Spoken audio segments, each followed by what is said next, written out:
धनवान बनने के लिए धन खोना। अध्याय 12। 11 मार्च 12। अनुवादक एटलस स्टूडियोज। संपादक एटलस स्टूडियोज। पिछले समय में 2010 से 2011 के दौरान स्मार्टफोन आम और लोकप्रिय होने लगे थे। इस लहर के साथ साथ कार्ड गेम जैसे कुछ लोकप्रिय मोबाइल गेम 2012 के आसपास सामने आने लगे। हालांकि स्मार्टफोन इस दुनिया में पहले ही आ चुके थे और इसलिए 2008 तक कार्ड गेम पहले से ही मौजूद थे। अब 2009 तक कार्ड गेम आम हो चुके थे। जब इन्हें पेश किया गया था तब कार्ड गेम वास्तव में अभिनव थे और लंबे समय तक लोकप्रिय रहे। हालांकि नकल करने वालों की भारी संख्या के कारण गेम ऐसे उग चुके थे और कुछ ऐसा ही बनाकर पैसे कमाना जैसी सरल चीज भी अब संभव नहीं रह गई थी। इस दुनिया में कार्ड गेम का जनक क्यूट 3 किंगडम्स कहलाता था। इसकी लोकप्रियता के कुछ ही कारण थे: कार्टून जैसा प्यारा अंदाज, पारंपरिक कार्ड गेम प्ले इत्यादि। 2008 में जब 3 किंगडम्स का आईपी अभी आम नहीं था तब गेमर इसे आमतौर पर स्वीकार करते थे। हालांकि स्मार्टफोन के बढ़ते चलन की बदौलत इस गेम ने अकेले ही चमत्कार कर दिखाया और रचनाकारों को इतना धन दिलाया कि उनके प्रतिस्पर्धी ईर्ष्या से भर उठे। इस दुनिया में गेम एडिटर बेहद उन्नत थे और कई स्वतंत्र रचनाकार आसानी से इस क्षेत्र में प्रवेश कर सकते थे। इसके साथ ही तरह तरह के नकलची कार्ड गेम बाजार में आने लगे, जिससे कार्ड गेम का शुरुआती क्रेज, जो 3 से 5 साल तक चल सकता था, सिर्फ 1 साल में ही खत्म हो गया। अब गेमर्स कार्ड गेम को तिरस्कार और अनिच्छा की नजर से देखते हैं। यही तो पेई कियान चाहता था। इसके अलावा उसने क्यूट 3 किंगडम्स और अपनी पिछली दुनिया के कार्ड गेम में एक बड़ा अंतर भी देखा था। भुगतान प्रणाली के मामले में ये बिल्कुल उलट था।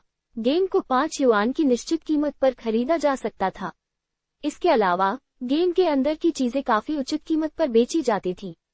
2000 युआन टॉप अप करके दुर्लभ कार्ड प्राप्त करने जैसी अवधारणाएं इस दुनिया में बिल्कुल भी मौजूद नहीं थी। गेम में भुगतान की अधिकतम सीमा लगभग 1000 युआन थी। इसके बाद पैसे खर्च करने का कोई और विकल्प नहीं था।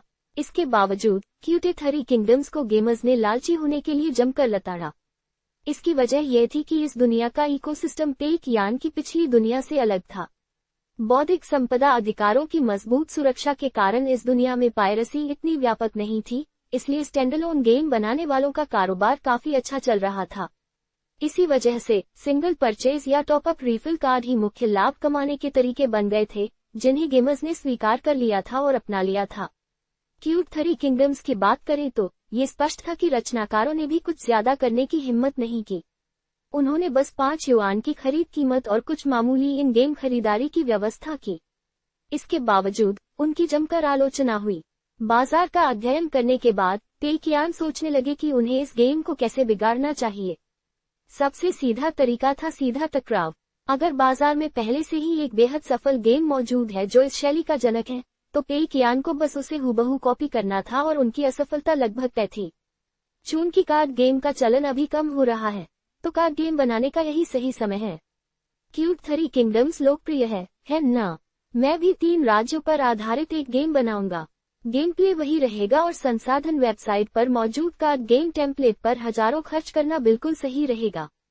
बेशक कला संसाधनों को आंख बंद करके कॉपी नहीं किया जा सकता, इससे कॉपीराइट संबंधी समस्याएं उत्पन्न हो सकती हैं। पेई कियान का शुरू से ही कला शैली को कॉपी करने का कोई इरादा नहीं था। आखिरकार वह कला संसाधनों पर पैसा खर्च करने की सोच रहा था। भला वह सिर्फ टेम्पलेट पर ही पूरे 300,000 कैसे खर्च कर देता। एक और महत्वपूर्ण बात थी गेम का पैवॉल।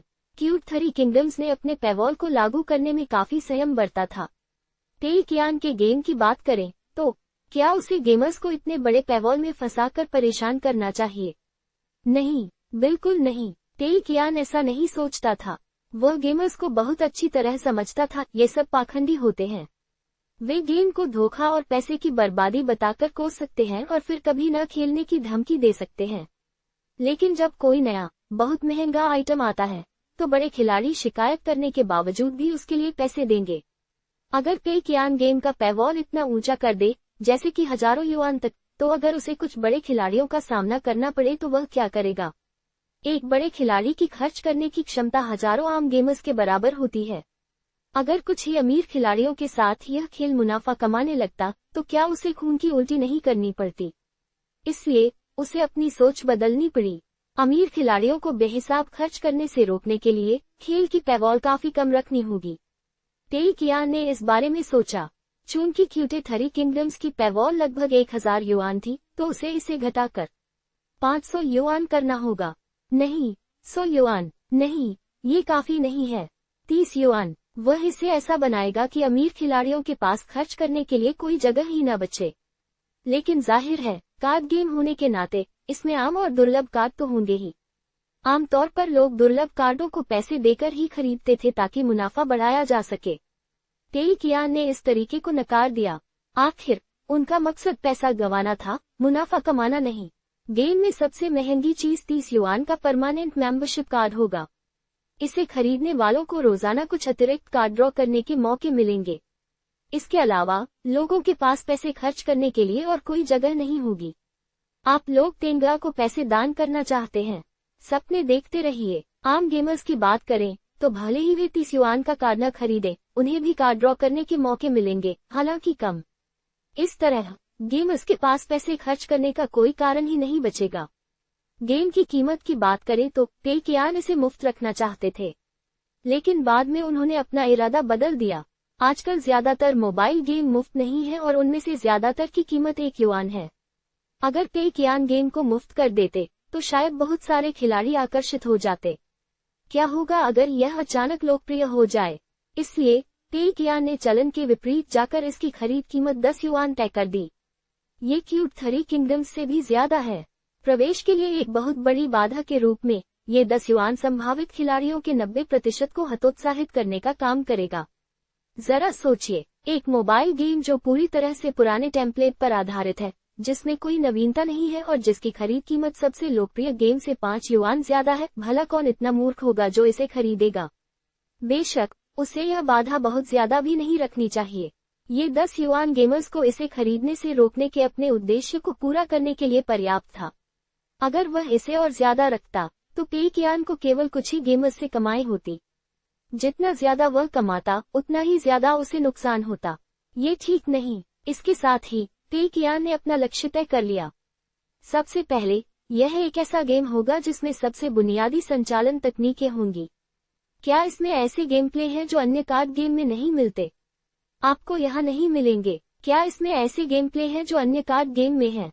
शायद आपको यहाँ भी न मिले। कुल मिलाकर गेम प्ले बाजार में मौजूद बाकी सभी गेमों से बिल्कुल मिलता जुलता होगा और इसमें कुछ भी नया नहीं होगा। इतना ही नहीं, ये गेम सीधे तौर पर क्यूट थ्री किंगडम्स से टकराता था। दोनों गेम 3 राज्यों पर आधारित थे। दोनों मोबाइल गेम थे। क्यूट थ्री किंगडम्स असली था जबकि टेई कियान नकली। क्यूट थ्री किंगडम्स के बजाय कोई भी इस गेम को क्यों चुनेगा? अंत में इस गेम की लाभ कमाने की रणनीति बेहद बेवकूफी भरी थी। पहले आम मोबाइल गेमर्स को हतोत्साहित करने के लिए 10 युआन की बाधा, फिर गेम पर बेहिसाब पैसा खर्च करने वाले अमीरों को रोकने के लिए 30 युआन का पैवॉल। मैं तो सच में जीनियस हूँ। क्या शानदार योजना है। टेई कियान खुद पर पूरी तरह से मुग्ध था। इतने घटिया डिजाइन के साथ यह गेम पैसे कैसे कमा सकता है? बिल्कुल नहीं, ऐसा हो ही नहीं सकता। अनुवादक एटलस स्टूडियोज। संपादक एटलस स्टूडियोज। एक बार जब टेई कियान ने फैसला कर लिया तो वही एसआरओ की आधिकारिक संसाधन वेबसाइट पर गया और मोबाइल कार्ड गेम टेम्पलेट खोजने लगा। जल्द ही उसे एक टेम्पलेट मिल गया, लेकिन ये कूटे थ्री किंगडम्स का टेम्पलेट नहीं था। कूटे थ्री किंगडम्स कार्ड गेम का जनक था और बाजार में सबसे लोकप्रिय मोबाइल गेम था। यह मानो पैसे का पेड़ था और कंपनी इतनी मूर्खता नहीं कर सकती थी कि अपने ही गेम का टेम्पलेट बेचे। हालांकि इसका मतलब यह नहीं था कि दूसरे ऐसा नहीं करेंगे। कई अन्य गेमिंग कंपनियों ने भी कार्ड गेम के क्षेत्र में कदम रखा। हालांकि उन्होंने कोड खुद लिखे, लेकिन गेम प्ले कूटे थ्री किंगडम्स से लिया गया था। लेकिन चूंकि उन कंपनियों को गेम से कमाई नहीं हुई, इसलिए उनके पास अपने गेम में थोड़ा बदलाव करके उसे संसाधन वेबसाइट पर टेम्पलेट के रूप में प्रकाशित करने के अलावा कोई विकल्प नहीं बचा ताकि कुछ नुकसान की भरपाई हो सके। टेई कियान को जो टेम्पलेट मिला था वह एक असफल नकलची कार्ड गेम का था। एक असफल उत्पाद। मुझे तो ये पसंद है। ये टेई कियान के लिए एक अच्छा संकेत था। उसने गेम प्ले सिस्टम देखने के लिए उस पर क्लिक किया। 2008 में मोबाइल कार्ड गेम के क्रेज के बाद से क्यूट थ्री किंगडम्स में कई अपडेट आए हैं जिनसे गेम प्ले में सुधार हुआ है। हालांकि ये टेम्पलेट स्पष्ट रूप से बेहद पुराना था और इसमें केवल बुनियादी तत्व जैसे लेवल, ऑटो रन और अरेना आदि ही थे।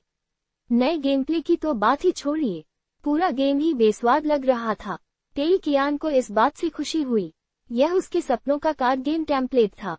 ऐसा गेम जिसमें कोई मजेदार फीचर नहीं था और गेम प्ले के मामले में भी कोई खास बात नहीं थी।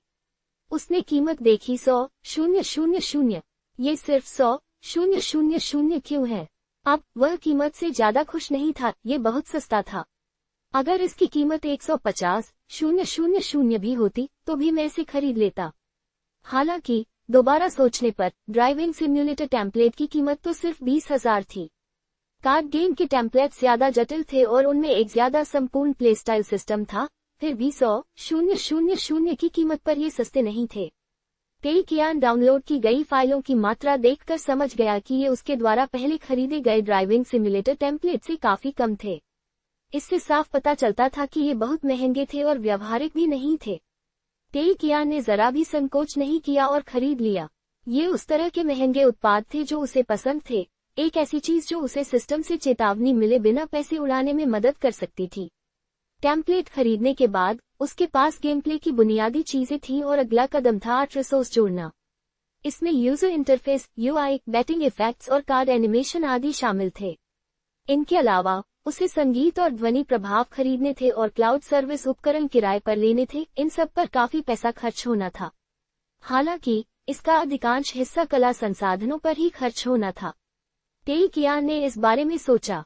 वह संगीत और ध्वनि प्रभावों के लिए लगभग 30,000, अन्य खर्चों के लिए 10,000 रखेगा, जबकि बाकी लगभग 160,000 कला संसाधनों पर खर्च किए जाएंगे। 160,000 यह कोई छोटी या बड़ी रकम नहीं थी। हालांकि टेई कियान ने इस बारे में नहीं सोचा था कि वह अपने कला संसाधनों को कैसा रखना चाहता है। कार्ड गेम डिजाइन बदलने के लिए सबसे उपयुक्त होते हैं, या यूं कहें कि कार्ड गेम के लिए डिजाइन सबसे महत्वपूर्ण होता है। और डिजाइन इतना महत्वपूर्ण होने के कारण ही टेई कियान को इसे बिगाड़ना पड़ा। लेकिन जाहिर है, जानबूझकर इसे बदसूरत बनाना उसके लिए ठीक नहीं था। ऐसा इसलिए था क्योंकि सिस्टम ने ये निर्धारित किया था कि उसे जानबूझकर घटिया उत्पाद या सेवाएं नहीं खरीदनी चाहिए। अगर 160,000 खर्च करने के बाद भी उसे सिर्फ 60,000 के आसपास के कला संसाधन ही मिलते तो सिस्टम उसे पास नहीं होने देता। उसे ऐसी सेवाएं खरीदनी थी जो आमतौर पर स्वीकार्य हों। मानकों में कुछ छूट थी, लेकिन ये बहुत ज्यादा सख्त नहीं होनी चाहिए। ये टेई कियान के लिए दिमाग खपाने का समय था। वह अच्छी गुणवत्ता वाले कला संसाधन कैसे खरीदे जो गेमर्स को बिल्कुल पसंद न आए। आसान, वह कलाकारों से जटिल डिजाइन बनवाएगा, वो भी ऐसी शैली में जो गेमर्स को स्वीकार्य न हो, है ना? असली चुनौती कला की आवश्यकताओं को तैयार करने में थी। टेई कियान को इस मामले में अपनी क्षमताओं पर ज्यादा भरोसा नहीं था। आखिर द लोनली डेजर्ट रोड की असफलता के बाद उसे अपनी काबिलियत पर शक होने लगा था। यहीं पर मायान की भूमिका आई। टेई कियान ने वेबसाइट से कला संसाधनों की आवश्यकताओं के लिए एक सार्वभौमिक टेम्पलेट डाउनलोड किया। आवश्यकता फॉर्म पर वांछित कला संसाधनों के आकार का विवरण देना था और उसके बाद उनका कुछ सरल वर्णन करना था। आमतौर पर 2 प्रकार के कला संसाधन होते थे। पहला प्रकार था ओरिजिनल डिजाइन। यह ज्यादा महंगा था और कलाकारों से भी ज्यादा अपेक्षाएं रखता था। क्योंकि उन्हें ज्यादा बारीकी से चित्र बनाने पड़ते थे, इसलिए जरूरतें स्वाभाविक रूप से ज्यादा विस्तृत होनी चाहिए थी। दूसरे प्रकार के संसाधन थे यूआई और स्पेशल इफेक्ट्स इत्यादि। इन सभी के लिए संसाधन वेबसाइट पर मिलते जुलते और आमतौर पर इस्तेमाल होने वाले कला संसाधन उपलब्ध थे। लेकिन टेई कियान स्वाभाविक रूप से ऐसे किसी काम से संतुष्ट नहीं थे जिसे बस यूं ही बदल दिया गया हो। भला वो अपना पैसा ऐसे कैसे खर्च कर सकते थे? इसलिए सभी कला संसाधनों को विशेष रूप से तैयार करवाना जरूरी था। टेई कियान ने सबसे पहले यूआई, स्पेशल इफेक्ट्स और इसी तरह के कम महत्वपूर्ण कला संसाधनों की सूची बनाई, फिर कुछ सरल आवश्यकताएं बताईं जैसे ये शानदार होने चाहिए, ये 3 राज्यों की थीम से मेल खाने चाहिए। ये सभी स्पष्ट विवरण थे। अंतिम उत्पाद कैसा दिखेगा, इस बारे में टेई कियान को कोई फिक्र नहीं थी। कलाकार अपनी मर्जी से काम कर सकते हैं। इसके बाद टेई कियान ने फॉर्म मायान को दे दिया। तब तक मायान जाग चुका था। हालांकि 2 मिनट तक उस मोटी किताब को गले लगाने के बाद ऐसा लग रहा था जैसे वह फिर से सो जाएगा। टेई कियान को फॉर्म देते देख मायान तरोताजा हो गया और उसने अपनी किताब एक तरफ फेंक दी। ऊपर की चारपाई से नीचे देखते हुए उसने फुसफुसाते हुए कहा, क्या हम काम शुरू करने वाले हैं? टेई कियान ने सिर हिलाया। फॉर्म भरो, अपनी कल्पना का इस्तेमाल करो और इसे बेहिचक भर दो। मा यांग ने जोर से सिर हिलाया। कोई बात नहीं, काम के प्रति उसका उत्साह चरम पर था। मा यांग ने उस फॉर्म पर एक नजर डाली। ये कला संसाधन आवश्यकता प्रपत्र था और इसमें कई भाग भरने थे। मुख्य बात पात्रों की मूल कलाकृतियों की आवश्यकताओं का वर्णन करना था।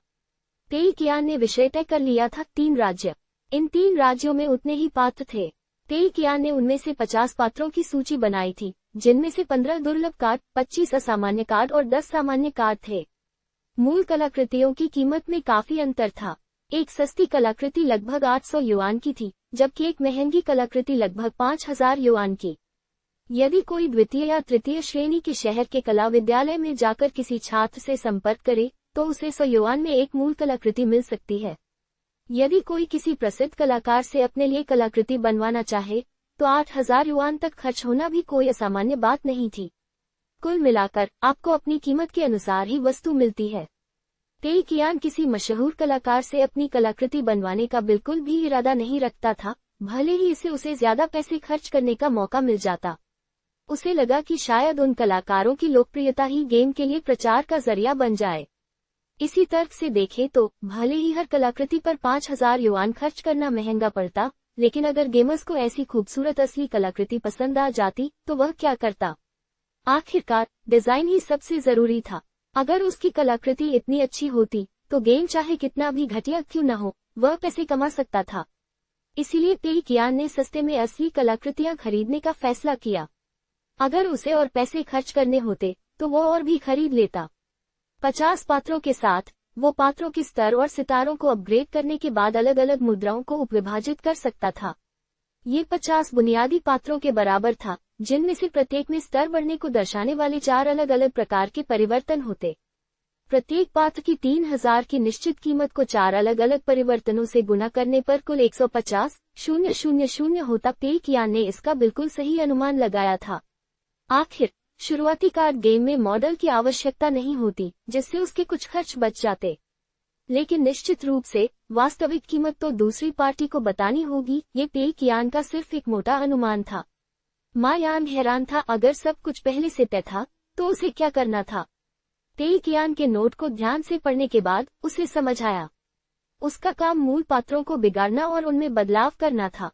दूसरे शब्दों में कहें तो उनका मकसद इन 50 किरदारों के डिजाइन को पूरी तरह से बदलने के लिए उनकी रचनात्मकता का भरपूर इस्तेमाल करना था। अगर वे पूरी तरह से पहचानने योग्य न रह जाए तो और भी बेहतर होगा। अनुवादक एटलस स्टूडियोज, संपादक एटलस स्टूडियोज। तेई कियान ने पहले ही सोच लिया था कि चूंकि वह क्यूटे 3 किंगडम्स से टक्कर लेना चाहता है, इसलिए वह 3 राज्यों की थीम का ही सहारा ले सकता है। हालांकि 3 राज्यों की थीम अपने आप में विभिन्न आईपी का मिश्रण थी और यह न तो बहुत अच्छी थी और न ही बहुत बुरी। अगर वह गेमर्स को 3 राज्यों के किरदारों से नफरत करवाना चाहता था, तो इसका सबसे अच्छा तरीका था उनमें बदलाव करना, उनकी पारंपरिक छवि को पूरी तरह से नष्ट कर देना। इस तरह 3 राज्यों को पसंद करने वाले गेमर्स निश्चित रूप से भयानक बदलावों की शिकायत करेंगे, गेम से दूर रहेंगे और गेम की प्रतिष्ठा को भी नुकसान पहुंचाएंगे। बदलाव का यह महत्वपूर्ण काम मा यांग को सौंपा गया था। तेई कियान को मा यांग की क्षमताओं पर पूरा भरोसा था। जब तक मा यांग पूरी लगन से काम करता, वह इसे जरूर बिगाड़ देगा। किरदारों के नाम देखकर मा यांग ने भौहें चढ़ाईं। वह ऊपर की चारपाई से नीचे देखते हुए फुसफुसाया, भाई कियान, मैंने तो सिर्फ 3 राज्यों की टीवी सीरीज ही देखी है। यहाँ बहुत से लोग हैं जिन्हें मैं जानता भी नहीं। तेई कियान मन ही मन खुशी से उछल पड़ा। क्या यही अच्छा नहीं हुआ? अगर तुम्हें 3 राज्यों के किरदारों के नाम ज़बानी याद होते, तो मैं तुम्हें ये काम सौंपने से पहले ही चिंतित होता। चिंता मत करो, मुझे तुम पर भरोसा है। वैसे भी मुख्य बात तो परंपरा को पूरी तरह से बदलना है। अपनी रचनात्मकता को खुलकर इस्तेमाल करो। बदलाव जितने बड़े होंगे उतना ही अच्छा होगा। और हाँ, चित्रों के बारे में चिंता मत करो, वो तो कलाकार के डिजाइन पर निर्भर करेगा। तुम तो बस दिशा दे रहे हो। डिजाइन को पूरी तरह से खोल दो, क्योंकि ये कभी तय ही नहीं था। आम जानकारी से हुई गलतियों पर कोई उंगली नहीं उठाएगा। तेई कियान उसे समझाता रहा। वह नहीं चाहता था कि मा यांग इस मुश्किल से पीछे हट जाए और काम उसे वापस सौंप दे। मा यांग ने आखिरकार सिर हिलाया। ठीक है, मैं पूरी कोशिश करूंगा। अभी भी चिंतित, तेई कियान ने कहा, याद रखना, ये पूरी तरह से बदलना होगा। जितना अजीब होगा उतना ही अच्छा। मा यांग अपने बिस्तर पर बैठ गया और अपने कान और गाल खुजलाने लगा। 10 मिनट तक सहने के बाद भी कोई प्रगति नहीं हुई। आखिरकार वह और बर्दाश्त नहीं कर सका और उसने अपना सिर बाहर निकाला। भाई कियान, क्या मैं पहले जाकर romance of the three kingdoms खरीद लाऊं? तेई कियान ने उसे तुरंत रोक दिया। नहीं, बिल्कुल नहीं, तुम्हारी रचनात्मकता ही तो मुझे चाहिए थी, समझे? अभी आप थ्री किंगडम्स के रोमांस के प्रभाव से पूरी तरह मुक्त हैं और यही कारण है कि आप डिजाइन को पूरी तरह से बदल सकते हैं। मूल छवि कैसी होनी चाहिए, इस बारे में चिंता करना बंद करें। बस अपनी कल्पना का भरपूर उपयोग करें और जितना हो सके बदलाव करें। ठीक है, मा यांग ने निराश स्वर में उत्तर दिया और फिर सिर पीछे करके इस पर विचार करने लगा। कुछ देर बाद उसने अपना सिर आगे बढ़ाया और एक बार फिर पूछा, भाई कियान, क्या मैं गुवान यू को ड्रैगन के रूप में डिजाइन कर सकता हूँ? क्या ये ठीक रहेगा? तेई कियान ने सिर हिलाया। जरूर, थोड़ी देर बाद। भाई कियान, मैं मा चाओ को सेंटोर बना दूं। क्या ये ठीक रहेगा? जरूर, थोड़ी देर बाद। भाई कियान, मैं झू कान को ड्रैगन लेडी और झूगे लियांग को आविष्कारक बना दूं। हुआंग युयंग एक रोबोट कठपुतली होगी और जूचू एक बाघ होगा। काओपी एक टेंटेकल मॉन्स्टर बनेगा और लू मेंग एक ड्रैगन को मारने वाली लोलिता। क्या ये ठीक रहेगा? तेई कियान ने अपनी जांघों पर हाथ मारा। हाँ, बिल्कुल, बूढ़े माँ, आप तो जीनियस हैं, जानते हैं ना? बस इसी तरह आगे बढ़ते रहिए। मा यांग को शुरू में अपने काम पर संदेह था, हालांकि तेई कियान की प्रशंसा ने उनका आत्मविश्वास बढ़ा दिया। मा यांग को अपने काम को इतनी गंभीरता से लेते देख तेई कियान के दिल में खुशी की लहर दौड़ गई। उन्होंने गलत व्यक्ति को नहीं चुना था। झू कान को ड्रैगन लेडी और लू मेंग को ड्रैगन का वध करने वाली लोलिता के रूप में चित्रित करना। देखो, ये किस तरह की प्रतिभाहीन बकवास थी। ये तो तेई कियान खुद सोच भी नहीं सकते थे। एक बार जब उन्हें एक सस्ता कलाकार मिल जाता है जो शुरू से ही पूरी तरह अविश्वसनीय प्रस्ताव के डिजाइनों को बिगाड़ देता है, तो खेल की मूल कलाकृति देखना तो नामुमकिन ही हो जाएगा। सोचो जब गेमर काओपी का चित्र बनाते हैं और पता चलता है कि वह एक टेंटेकल मॉन्स्टर है। मा चाओ का चित्र बनाते हैं और पता चलता है कि वह एक सेंटोर है। लू मेंग का चित्र बनाते हैं और पता चलता है कि यह महान सेनापति ड्रैगन का वध करने वाली लोलिता बन गया है। क्या ये वह बात नहीं है जिस पर थ्री किंगडम्स श्रृंखला के प्रशंसक भड़क उठेंगे? किसी मशहूर अंतर्राष्ट्रीय स्टार ने एक बार कहा था, इतिहास पर फिल्में बनाना और उन्हें फिल्मों में ढालना मूल स्रोत को लापरवाही से नष्ट करना नहीं है। लेकिन ये तो ठीक वैसा ही था जैसा लापरवाही से नष्ट करना। एक बार यह गेम रिलीज हो जाए तो जनता इसे ठुकरा देगी और तीनों राज्यों के प्रशंसक लगातार रोते रहेंगे। तेई कियान के पिछले कुछ दिन की हैरानी दूर हो गई और उसे लगा जैसे उसका भविष्य फिर से उज्जवल हो रहा है। 300,000 गवाकर 300,000 कमाना। तेई कियान को एक उज्जवल भविष्य की कल्पना आ रही थी। मा यांग के फॉर्म भरने के दौरान तेई कियान ने इस अवसर का लाभ उठाते हुए संसाधन वेबसाइट पर कलाकारों की जानकारी ली। ESRO की संसाधन वेबसाइट पर खेल जगत से जुड़े सभी संसाधन, जिनमें श्रमशक्ति भी शामिल थी, संकलित थे। डिजाइनर हो, कलाकार हो या प्रोग्रामर, कोई भी व्यक्ति संसाधन वेबसाइट पर अपनी सेवाएं एक निश्चित कीमत पर दे सकता था। खरीदार फ्रीलांसरों के पिछले कार्यों को देख सकते थे और यदि वे उनसे संतुष्ट होते तो वे साझेदारी के लिए बातचीत कर सकते थे। उदाहरण के लिए, वे किसी कलाकार की कितनी मूल कलाकृतियां खरीदना चाहते हैं। तेई कियान ने मूल कलाकृतियों में विशेषज्ञता रखने वाले कलाकारों को छांटना शुरू किया और छंटनी प्रक्रिया में जुट गया। सभी प्रसिद्ध कलाकारों को हटा दिया गया। बेहतर प्रतिष्ठा वाले सभी कलाकारों को भी हटा दिया गया। उसने उन नए कलाकारों में से अपने पसंदीदा कलाकार को खोजने पर ध्यान केंद्रित किया जो अपनी मूल कलाकृतियां लगभग 700 युआन प्रति कलाकृति के हिसाब से बेच रहे थे। विभिन्न कलाकारों के कई उदाहरण देखने के बाद तेई कियान को एहसास हुआ कि वे सभी एक जैसे प्रतीत होते हैं। संसाधन वेबसाइट पर प्रवेश के लिए एक सख्त नियम था, इसलिए यह ऐसी जगह नहीं थी जहां कोई भी कला छात्र आसानी से पोस्ट कर सके। ESRO के कर्मचारी एक जांच प्रक्रिया चलाते थे, इसलिए किसी भी नए कलाकार को, जो अपनी सेवाएं सूचीबद्ध कर सकता था, कम से कम स्केचन का अच्छा ज्ञान होना आवश्यक था। तेई कियान ने काफी खोजबीन के बाद आखिरकार एक ऐसे नए कलाकार को चुना जिसके पोर्टफोलियो में दिखाने के लिए कुछ खास नहीं था। कलाकार के पोर्टफोलियो में 2D क्यूट स्टाइल के डिजाइन थे और उनमें कोई यथार्थवादी पहलू नहीं था। ये स्पष्ट संकेत था कि वह यथार्थवादी डिजाइन बनाने में अच्छा नहीं होगा, जो कि तेई कियान को अपने गेम के लिए चाहिए था। यही सही है, तेई कियान ने तुरंत फैसला कर लिया।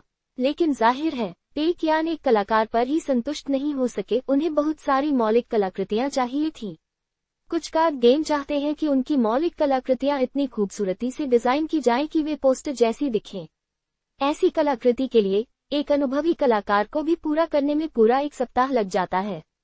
पेकियान की आवश्यकता के अनुसार मूल कलाकृति केवल मोबाइल स्क्रीन पर कार्ड के रूप में होनी चाहिए थी, इसलिए गुणवत्ता में काफी कमी की जा सकती थी। हालांकि कलाकार की योग्यता और मेहनत के बावजूद भी इसे पूरा करने में लगभग 2 दिन लगेंगे। कहने का तात्पर्य यह है कि एक कलाकार जो गुणवत्ता की परवाह किए बिना पूरे महीने अथक परिश्रम करता है, वह अधिकतम 15 मूल कलाकृतियां ही बना पाएगा।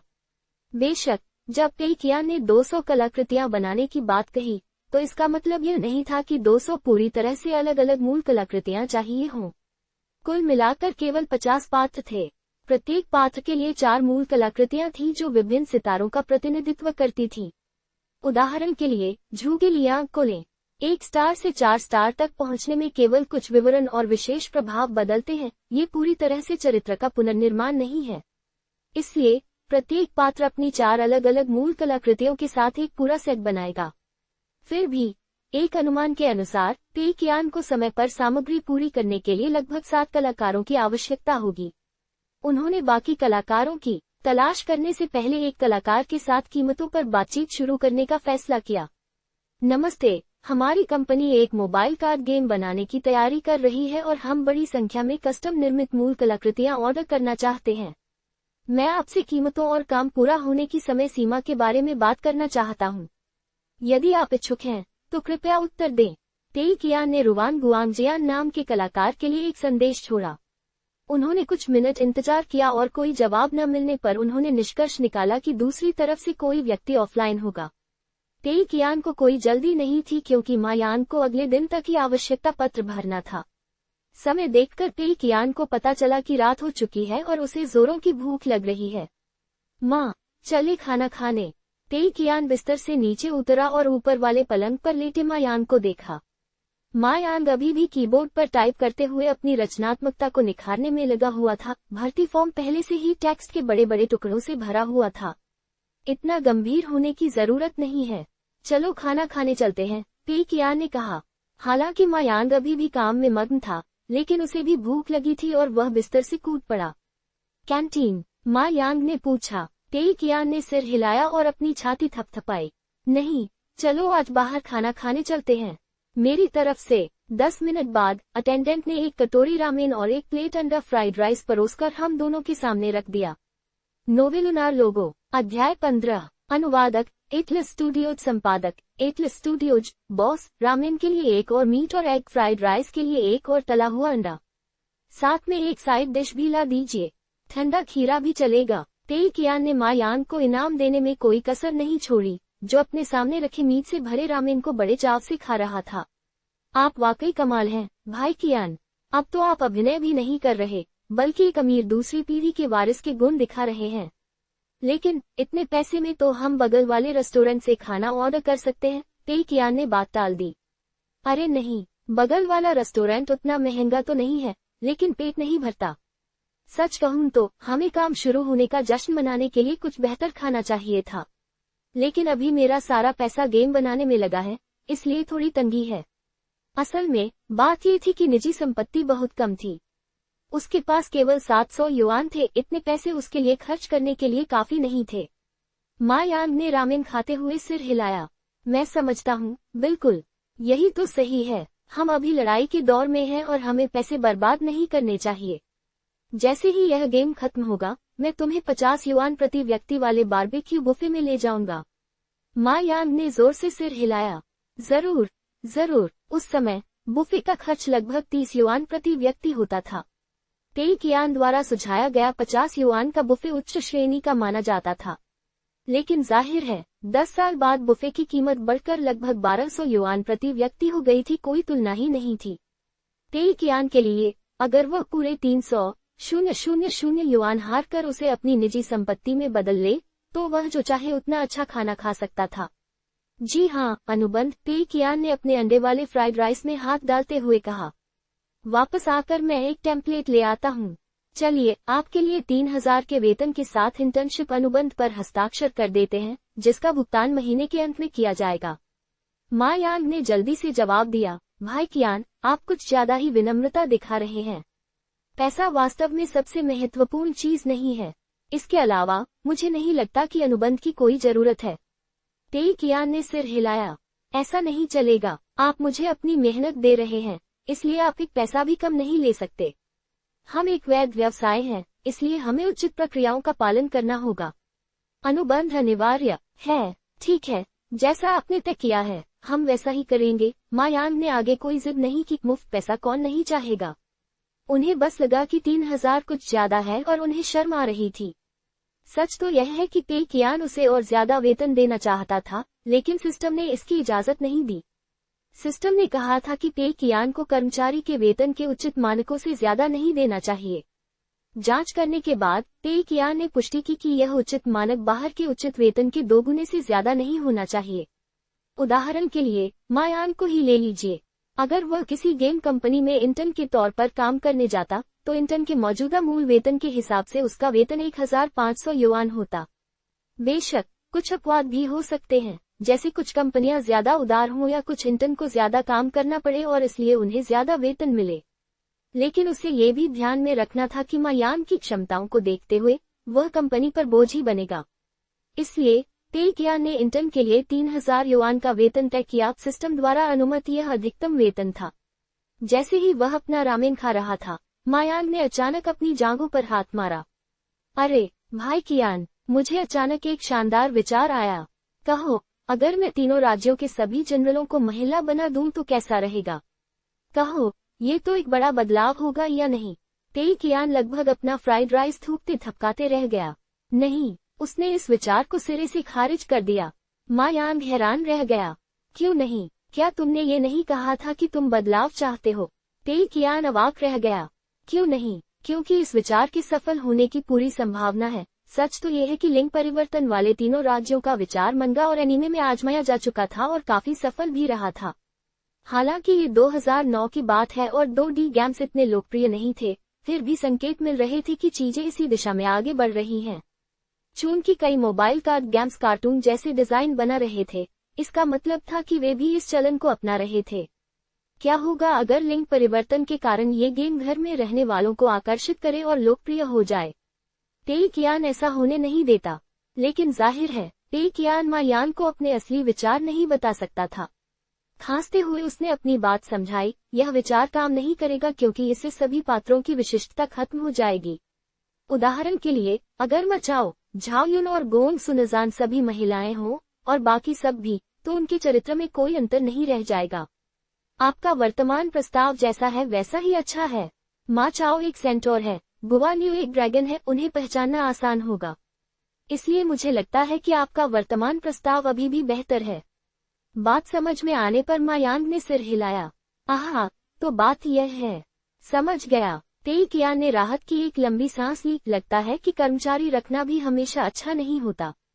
भले ही वह ज्यादा वेतन दे सकता था, तेई कियान की रणनीति से कर्मचारियों के मन में संदेह और सवाल उठ सकते थे।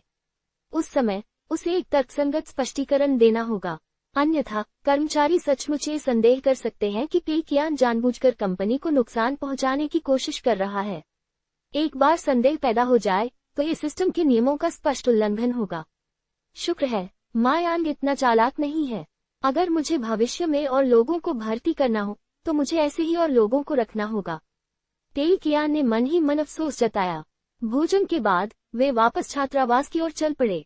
मा यांग जोश से ऊपर वाले पलंग पर चढ़ गया और लगन से भर्ती फॉर्म भरने में जुट गया। तेई कियान ने अपना लैपटॉप चालू किया और रिसोर्स वेबसाइट खोली। उनके पिछले संदेश का जवाब आ चुका था। रुवांग गुआंग जियान ने पूछा, आपको कितने चित्र चाहिए?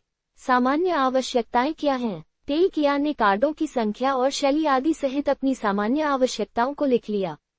जाहिर है विस्तृत आवश्यकता प्रपत्र अभी तैयार नहीं हुआ था, इसलिए तेई कियान ने इसे संक्षेप में ही बताया। कला शैली कार्टून जैसी नहीं होनी चाहिए, बाकी सब आप पर निर्भर है। कुल 50 चित्र हैं, प्रत्येक चित्र के साथ 4 मूल चित्र होंगे।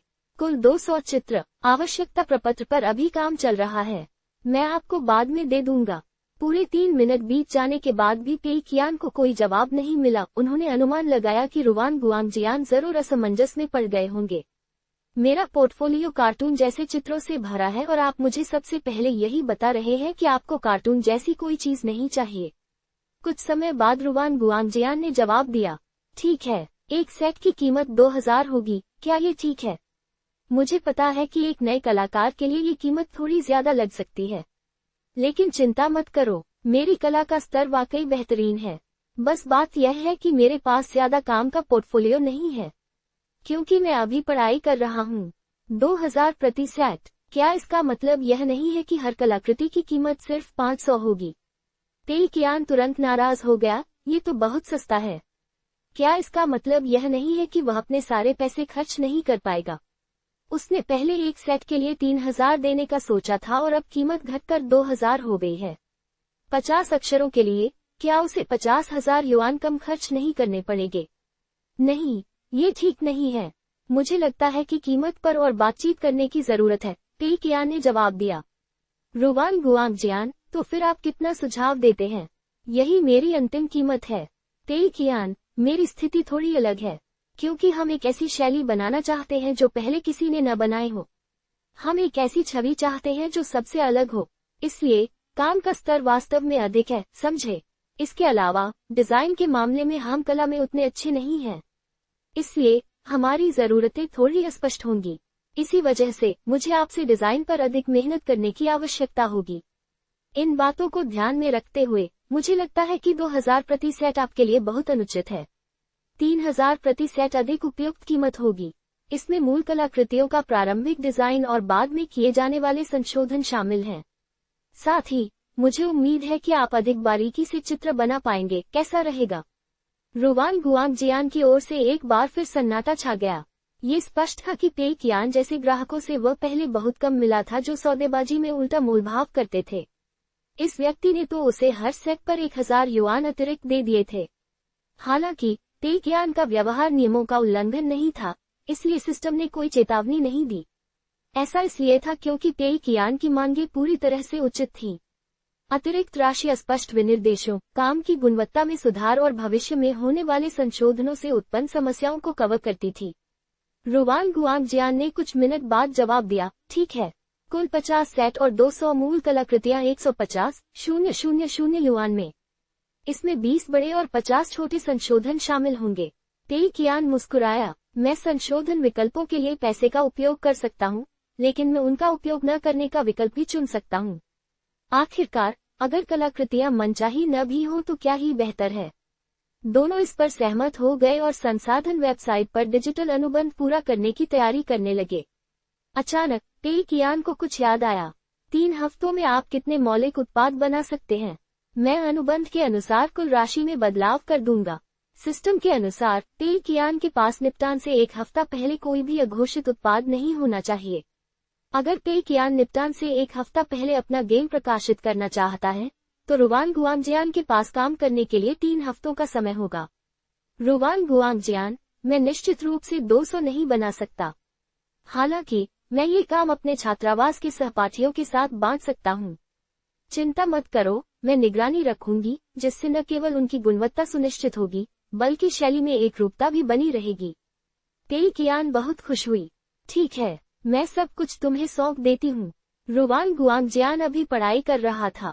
भले ही वह संसाधन वेबसाइट द्वारा निर्धारित मानकों तक पहुँच जाए, इसका मतलब यह नहीं था कि उसके सहपाठी भी पहुँच जाएंगे।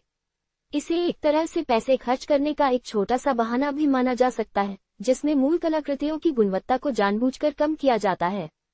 कमाल है। नोवलूनर लोगो, नोवलूनर / धनवान बनने के लिए धन खोना / अध्याय 16। अगला, नोवेलाई स्टूडियो हमारे 10,000 से अधिक निःशुल्क उपन्यासों को देखें। अनुवादक, एटलस स्टूडियो संपादक, एटलस स्टूडियोज। अगली दोपहर मायांग ने संशोधित आवश्यकता प्रपत्र पेई कियान को सौंप दिया। इसे देखकर पेई कियान मायांग द्वारा लिखी गई बातों से पूरी तरह संतुष्ट हो गई। ये तो मानो कुछ लिखा ही न हो। हालांकि पेई कियान ने पहले कभी गेम उद्योग में काम नहीं किया था, फिर भी आवश्यकता प्रपत्र संसाधन वेबसाइट से लिया गया एक टेम्पलेट था और प्रपत्र के शीर्ष पर बुनियादी निर्देश लिखे हुए थे। मूल रूप से जितना अधिक विस्तृत होगा उतना ही बेहतर होगा।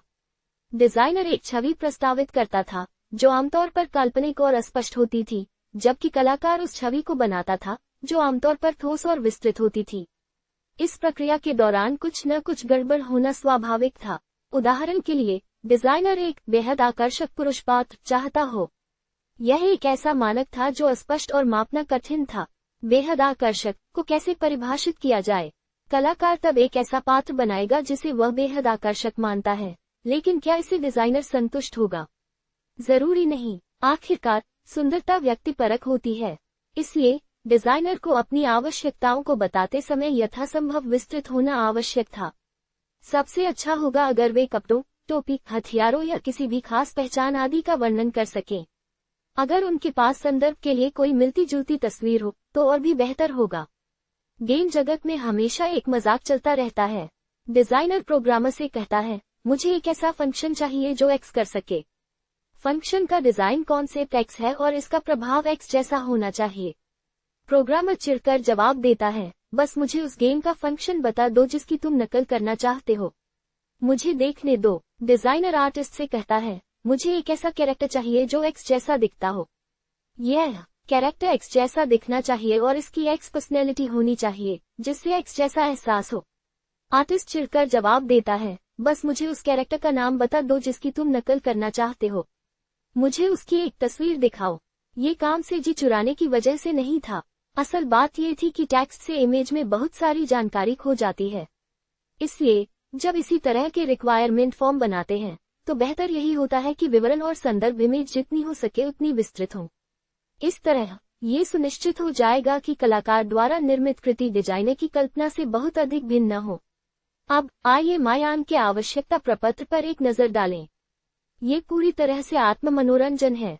उदाहरण के लिए गुवान यू कोले, वह एक ड्रैगन है, मानव रूप वाला ड्रैगन। ड्रैगन वंश के मार्शल संत के रूप में उन्हें युद्ध शक्ति का शिखर माना जाता है। उद्धरण चिन्ह, वह अपना जीवन तलवार की नोक पर चलकर बिताता है और युद्धों और हत्या के बारे में उसकी समझ आम आदमी से अलग है। बस इतना ही। अब मा चाओ का उदाहरण लीजिए। वह आधा इंसान और आधा घोड़ा है और इसीलिए उसे दूसरी जाति कहा जाता है। मा चाओ अन्य सेंटोरों से अलग है और उसमें ड्रैगन वंश के स्पष्ट लक्षण हैं, जैसे कि उसके सिर पर ड्रैगन के सींग। और ड्रैगन वंश से आधा वंश होने के कारण ही मा चाओ में ड्रैगन वंश के समान अविश्वसनीय शक्ति है। अब झूगे लियांग की बात करते हैं। जब झूगे लियांग युवा थे तब उन्हें 3 राज्यों के काल का सबसे महान आविष्कारक, भौतिक विज्ञानी, यांत्रिक और विद्युत अभियंता माना जाता था। उनके शोध में कृत्रिम बिजली, पर्यावरण हथियार, विमानन उपकरण, ऑटोमोबाइल, रोबोट और कई अन्य अत्याधुनिक क्षेत्र शामिल हैं। साथ ही वे कवि, दार्शनिक, संगीत पारखी और भाषाविद के रूप में भी जाने जाते थे। झूगे लियांग का वर्णन पिछले 2 वर्णनों से कहीं अधिक लंबा था। ये स्पष्ट था कि मायांग लिखते समय अपने ही आनंद में डूबे हुए थे। इसके अलावा dragon lady guard Zhou Cang, phoenix अनाक Pan Tong, ice crystal maiden जूशु, robot puppet Huang Yueying, blood real मोवलॉर्ड गुओजिया, लोलिता ड्रैगन हंटर लुमेन, नाइट रेंजर ताइशीसी, शैडो स्वॉर्ड्समैन झोउ इत्यादि भी थे। संक्षेप में उनके नामों और कुछ अस्पष्ट विशेषताओं को छोड़कर ये सभी पात्र 3 राज्यों के पात्रों से मिलते जुलते नहीं थे। इस सामग्री से कलाकार की रचनात्मकता का भी कोई उपयोग नहीं हो रहा था। इसके अलावा भले ही वह इसे सरल शब्दों में लिख सकता था, जैसे कि केवल ये बताना कि गुवान यू एक मानव रूपी ड्रैगन है, उसने पीछे ये सब बेतुकी बातें क्यों जोड़ दी। हालांकि टेकियान के लिए यह एक आदर्श आवश्यकता पत्र था। वास्तव में वह इतना खुश था कि उसने खुद को थपथपाया। मायान वाकई भरोसेमंद था। टेकियान के लिए ये सब खुद लिखना असंभव था। मायान को अपना कर्मचारी बनाकर उसने वाकई सही चुनाव किया था। टेकियान ने एक भी शब्द नहीं बदला और आवश्यकता पत्र को रुवान गुआंगजियान को वैसे ही भेज दिया। 5 मिनट बाद रुवान गुआंगजियान ने जवाब दिया, क्या इस आवश्यकता पत्र में बहुत सी चीजें गायब नहीं हैं? इसे बनाना मेरे लिए मुश्किल होगा। कोई स्पष्ट मानक नहीं है जिससे मैं आकलन कर सकूं। टेकियान इसके लिए तैयार था और उसने तुरंत जवाब दिया, कोई बात नहीं, आप जैसा चाहें वैसा बनाएं और डिजाइन करें। दरअसल अगर आपको लगता है कि ये शर्तें भरोसेमंद नहीं हैं, तो आप चाहें तो इनका पालन न भी करें। मुझे आपके पेशेवर फैसले पर पूरा भरोसा है। रुवान गुआंगजियान, नहीं, चूंकि हमने अनुबंध पर हस्ताक्षर किए हैं, इसलिए एक मानक होना ही चाहिए। अगर बाद में कोई इसकी जिम्मेदारी नहीं लेना चाहेगा तो क्या मामला? पेकियान ने जल्दी से जवाब दिया, सच में मुझे आपकी क्षमताओं पर पूरा भरोसा है। चिंता मत कीजिए, आप अंत में जो भी डिजाइन बनाएं, मैं आपको उसे बार बार बदलने के लिए नहीं कहूंगी। आप इस बातचीत का स्क्रीनशॉट सबूत के तौर पर रख सकते हैं, या अगर आपको सच में जरूरत महसूस हो तो हम इस शर्त को अनुबंध में जोड़ सकते हैं। इसकी कोई जरूरत नहीं है। ठीक है, मैं देखता हूँ कि मैं क्या कर सकता हूँ, रुवान गुआंगजियान ने कहा। पेकियान को राहत मिली। उसे डर था कि रुवान गुआंगजियान शायद विस्तृत विवरण मांगेंगे ताकि वह गंभीरता से उसका चित्र बना सके। अभी जिस तरह की स्थिति है, ये दोनों पक्षों के लिए फायदे का सौदा है, जिसमें दोनों पक्षों को कम परेशानी होगी। पेकियान के पास कुछ पैसे बचे थे जिन्हें वह रखना नहीं चाहता था। उसने संगीत, ध्वनि प्रभाव, अन्य कला संसाधन और क्लाउड रेंटल सेवा उपकरण आदि खरीदने में लगा दिया। इन सब पर ज्यादा खर्च नहीं हुआ। पेकियान ने इतनी अच्छी योजना बनाई थी कि किसी भी आपात स्थिति के लिए लगभग 10,000 युआन ही बचे थे। खेल के विपणन शुल्क के लिए उसने स्वाभाविक रूप से कोई पैसा नहीं रखा था। उसका इसे बिल्कुल भी बेचने का इरादा नहीं था। सबसे अच्छा होगा अगर खेल के बारे में किसी को पता ही न चले। पेकियान पैसे खर्च करने में व्यस्त होते हुए अपने उज्जवल भविष्य की कल्पना कर सकता था। शंघाई में एक वित्त विश्वविद्यालय, एक छात्रावास, कला पाठ्यक्रम। यहाँ के छात्रावास पेकियान के होंडोंग विश्वविद्यालय की तुलना में कहीं बेहतर वातावरण वाले थे। हर बंक बेड के नीचे अलग अलग मेजें थीं और छात्रावास नए और विशाल होने के साथ साथ वातानुकूलित भी थे। ESRO द्वारा स्थापित संसाधन वेबसाइट की बदौलत कला के कई छात्र विश्वविद्यालय के दिनों में ऑनलाइन पार्ट टाइम काम कर पाते हैं, जिससे उनके जीवन में थोड़ा सुधार हुआ है। इतना ही नहीं, ये परियोजनाएं उन्हें स्नातक होने के बाद रोजगार पाने में भी मदद करेगी। रुवान गुआंगजियान ने अपना माउस एक तरफ रख दिया और चिल्लाया, ओल्ड हुआंग, ओल्ड झो, जल्दी करो और बाकी लोगों को यहाँ बुलाओ, हमें काम मिला है। थोड़ी देर में छात्रावास के बाकी 5 लोग दौड़ते हुए आ गए। 3 सप्ताह, 4 कलाकृतियों के 50 सेट, 3,000 युआन, कैसा है? बढ़िया है ना? रुवान गुआंगजियान एक ऊर्जावान नौजवान था, जिसके छोटे बाल, गोरी त्वचा और आकर्षक चेहरे के भाव थे। वह देखने में बिल्कुल भी कलाकार जैसा नहीं लगता था। उसके रूममेट्स के बारे में ऐसा नहीं कहा जा सकता था। उनमें से कुछ के लंबे बाल थे तो कुछ ने टैटू बनवा रखे थे। उन सभी की अपनी अपनी अलग अलग विशेषताएं थीं। छोटी दाढ़ी वाला बूढ़ा हुआन सबसे पहले पास आया। 4 टैटू के लिए 3,000 युआन। बाप रे, इतना काफी है। इस कीमत पर तो मैं कार्टून जैसे डिजाइन भी बना दूंगा, बस गुजारा करने के लिए। रुवान गुआंगजियान ने सिर हिलाया। कार्टून जैसे? इस बार ऐसा नहीं है। ग्राहक ने साफ कह दिया है कि उसे किसी भी शैली से कोई दिक्कत नहीं है, बस कार्टून जैसी शैली नहीं होनी चाहिए। बूढ़ा हुआंग दंगम हो गया। क्या? मुझे याद है कि पहले तो तुम अपने पोर्टफोलियो में सिर्फ कार्टून वाली कलाकृतियां ही अपलोड करते थे। ये ग्राहक तुम्हारे पास आया और फिर भी कह रहा था कि उसे कार्टून नहीं चाहिए। क्या उसका दिमाग खराब हो गया है? बाहर में जाओ, इसे कहते हैं उसकी समझदारी। रुवान गुआंगजियान ने आंखें घुमाई। मैं कार्टून बनाता था, लेकिन जब सारे मोबाइल गेम कार्टून किरदारों से भरे हों तो मैं क्या करूं? पहले मुझे सिर्फ कार्टून बनाने का ही काम मिलता था, इसलिए मेरे पास कोई चारा नहीं था। अब जब उसे कार्टून नहीं चाहिए, तो मैं आखिरकार अपनी असली काबिलियत दिखा सकता हूँ। तुम उसी स्टाइल में बनाओगे? मुझे नहीं लगता कि ये ठीक रहेगा, ओल्ड हुआंग हिचकिचाया। ग्राहक से पैसे लेकर अपनी मनपसंद चीज बनवाना, ये तो। ग्राहक ने साफ कर दिया है कि उसे मेरी कलात्मक प्रतिभा और पेशेवर समझ पर भरोसा है और उसने मुझे डिजाइन पर पूरी आजादी दी है। इसके अलावा उस रिक्वायरमेंट फॉर्म को देखो, ये तो बिल्कुल मेरे विचारों से मेल खाता है। अनुवादक, एटलस स्टूडियो। संपादक, एटलस स्टूडियो। सभी ने रुवान गुआंगजियान की स्क्रीन की ओर देखा, जहां मायान का भर्ती पत्र प्रदर्शित हो रहा था।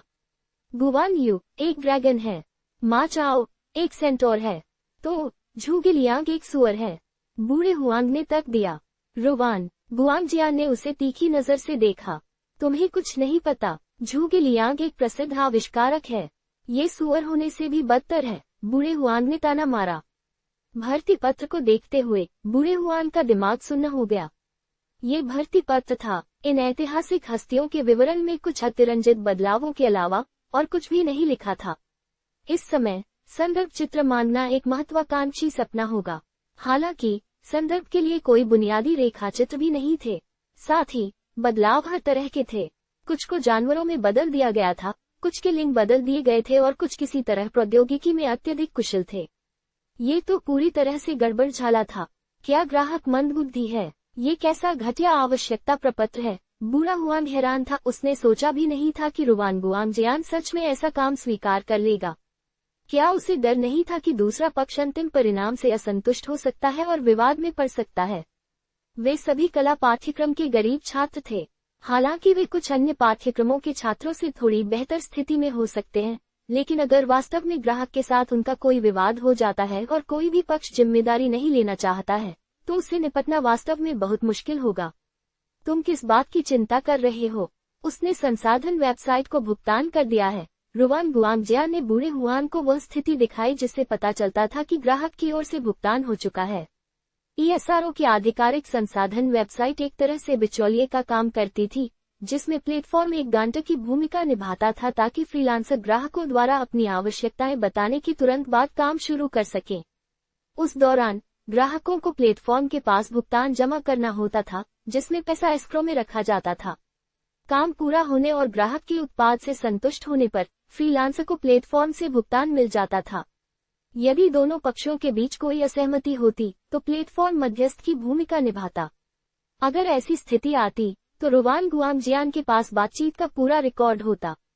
प्लेटफॉर्म के पास आवश्यकता प्रपत्र और काम की शर्तों की प्रति भी होती थी। चाहे कुछ भी हो, रुवान गुआंगजियान का पलड़ा भारी रहता। गुआंगजियान, मुझे अब भी लगता है कि यह काम ज्यादा मायने नहीं रखता। क्यों न हम उनसे आवश्यकताओं की दोबारा पुष्टि करने की कोशिश करें और उनसे और अधिक जानकारी मंगवाएं। बूढ़े हुआन को अभी भी पूरा मामला अविश्वसनीय लग रहा था। रुवान गुआंगजियान नाराज थी। बूढ़े हुआन, क्या तुम पागल हो गए हो? क्या तुम उन कार्टून पात्रों को बनाना जारी रखना चाहते हो? क्या तुम अभी तक इससे ऊब नहीं गए हो? अभी बाजार कार्टून जैसे खेलों से भरा पड़ा है। पैसा तो अच्छा है, लेकिन खुद से पूछो, क्या तुम्हें सच में ये आत्माहीन चीजें पसंद हैं?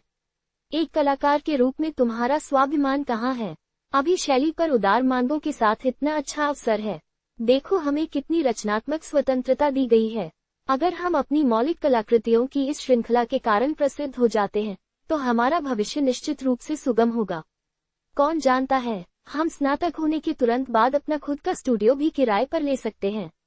या तुम स्नातक होने के बाद एक आम आदमी बनकर किसी आउटसोर्सिंग कंपनी में कड़ी मेहनत करने वाले के रूप में उसी शैली में चित्र बनाना जारी रखना चाहते हो जो तुम्हें बिल्कुल पसंद नहीं है।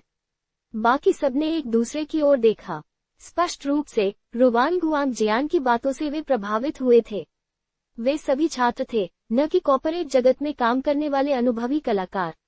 कला के क्षेत्र में उन सभी के अपने अपने विचार थे। वे एक ऐसे दौर में थे जहां उनकी प्रेरणाएं चरम पर थीं। भला कौन ग्राहक के निर्देशों के आधार पर पारंपरिक चित्र बनाने वाला मजदूर बनना चाहेगा? वे सभी अपनी पसंद की शैली में चित्र बनाना चाहते थे जिसमें वे माहिर थे। यह एक बेहद दुर्लभ अवसर था कि उन्हें एक ऐसा ग्राहक मिला जिसकी कोई मांग नहीं थी। बूढ़े हुआन भी भावुक हो गए।